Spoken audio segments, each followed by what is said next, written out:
Hello friends, welcome to our channel medical field guidance. तो इस video में हम डिस्कस करेंगे एम्स बीएससी ऑनर्स नर्सिंग के बारे में। ये हमारा एपिसोड नंबर 2 है। एपिसोड नंबर 1 में हमने डिस्कस किया था कि आपका एम्स बीएससी नर्सिंग क्या है, ठीक है, एलिजिबिलिटी क्राइटेरिया क्या है, कौन दे सकता है कौन नहीं दे सकता है, BSc honours nursing and BSc nursing में क्या डिफरेंस है, वो सारी चीज़ें हमने कवर करी थी।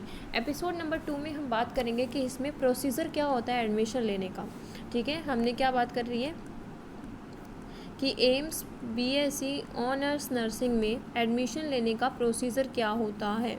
तो बेसिकली देखिए, सबसे इम्पोर्टेंट है कि आपके पास में 12th में पीसीबी होना चाहिए या फिर पीसीबीएम होना चाहिए, ठीक है। या तो मैथ एडिशनल भी हो सकता है या बायो एडिशनल भी हो सकती है।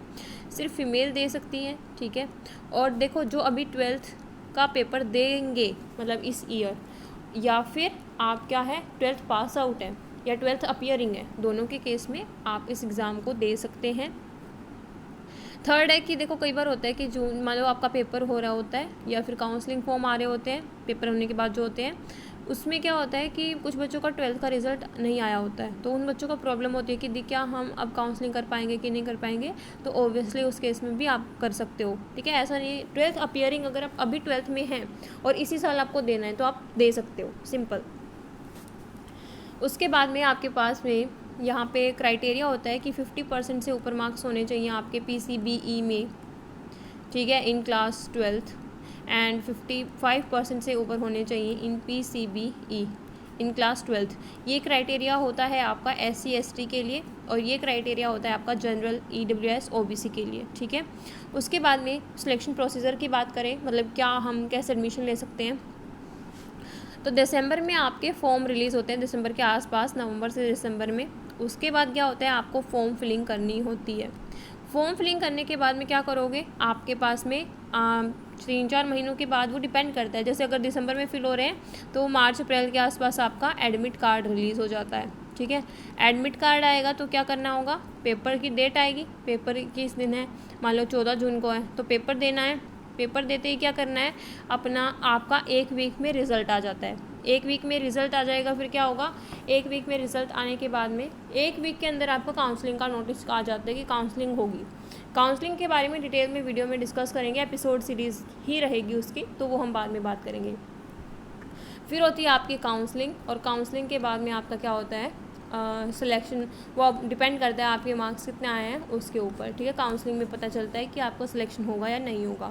थोड़ा सा देखो, काउंसलिंग के बारे में मैं यही बता देती हूँ आपको, कोई अलग इसका नहीं करेंगे। काउंसलिंग में क्या होता है, आपके पास में 2 राउंड होते हैं। देखो, जैसे ही आपका रिज़ल्ट आता है ना, रिज़ल्ट जो आता है, रिज़ल्ट में आपकी एक मेरिट लिस्ट रिलीज़ होती है, मेरिट लिस्ट रिलीज़ होती है। इस मेरिट लिस्ट में जिन बच्चों का नाम होता है वो ये काउंसलिंग करवा सकते हैं, ठीक है।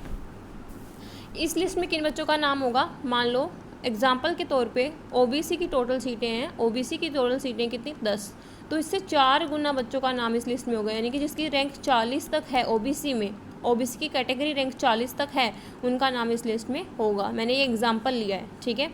तो आपको बात समझ में आ गई होगी कि एक सीट का 4 गुना इस लिस्ट में नाम होता है, ठीक है। तो जिनका इस लिस्ट में नाम है वो काउंसलिंग करवा सकते हैं तुरंत बाद।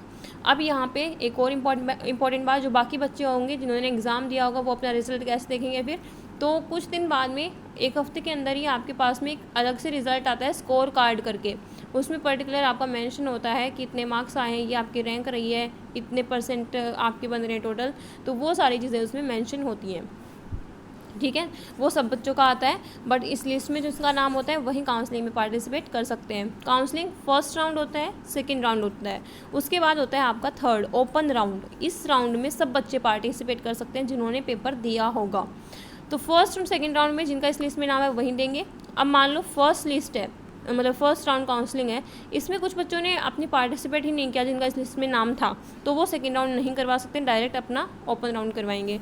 तो अब फर्स्ट में जिसको अपने रैंक के अकॉर्डिंग नाम मिला होगा, कॉलेज मिला होगा, तो वो उसको पिक करेंगे। वो बाकी का प्रोसीजर होता है, कट ऑफ में भी हम डिस्कस करेंगे इस चीज़ को आगे, ठीक है। तो ये आपका सिलेक्शन प्रोसीजर होता है, इस तरीके से आपको सेलेक्ट किया जाता है एम्स BS नर्सिंग में 4 साल के BS नर्सिंग कोर्स के लिए, ठीक है।